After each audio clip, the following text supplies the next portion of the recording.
Muito bem, tá gravando sim. Sejam todos bem-vindos a esse canal.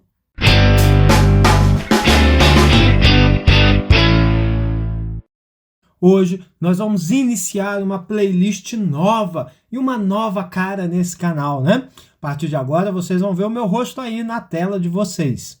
Mas os vídeos continuam com o mesmo padrão, né? Em média uns 20 a 40 minutos, sendo que metade dele é só teoria e o resto a gente exercitando bem na prática, né? Porque a gente sabe que física e matemática a gente aprende bem praticando também. Muito bem? Então, bora comigo para essa playlist nova que eu vou falar com vocês aqui sobre o estudo dos gases. Mas antes de começar esse vídeo, não esquece de deixar o gostei de uma vez, se inscrever no canal e compartilhar esse conteúdo, tá?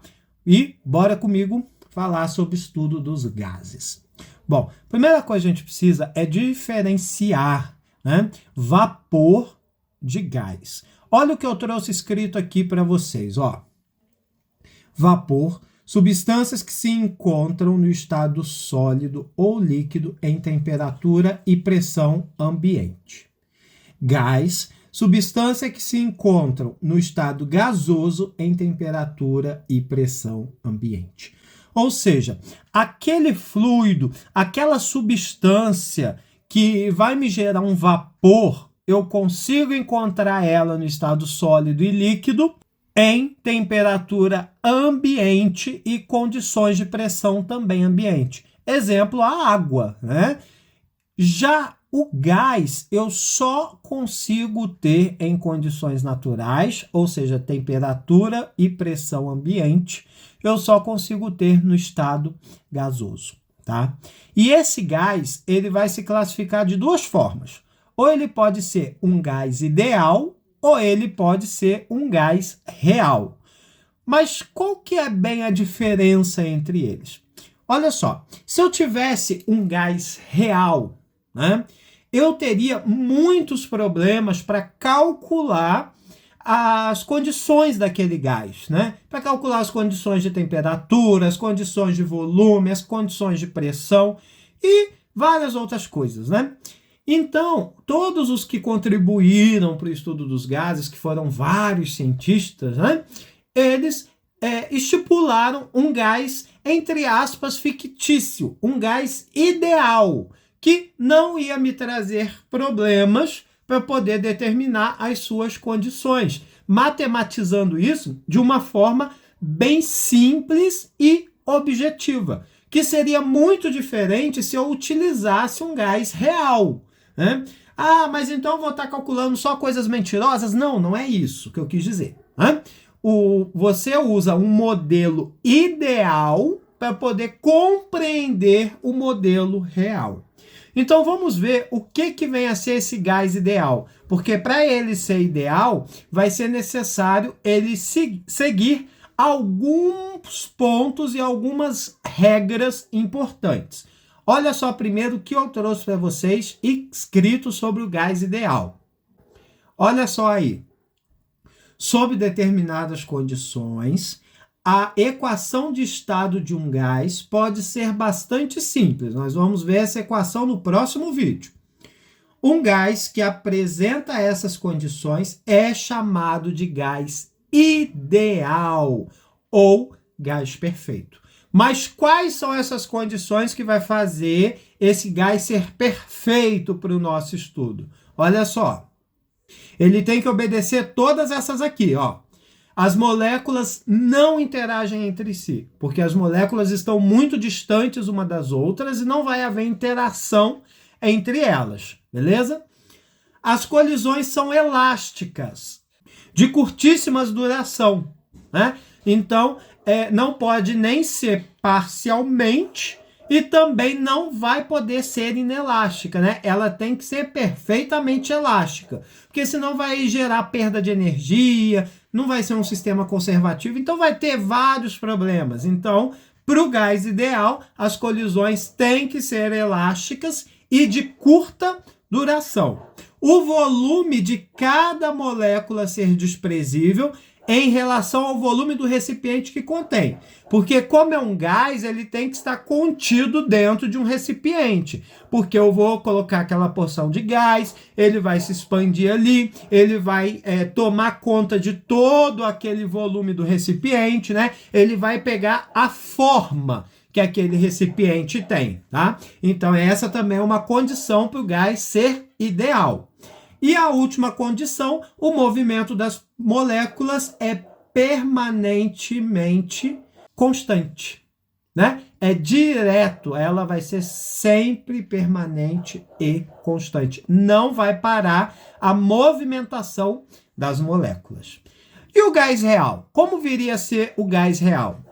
Olha só, o gás real existe sob a maioria das condições de temperatura e pressão e é constituído por partículas materiais dotadas de movimento caótico.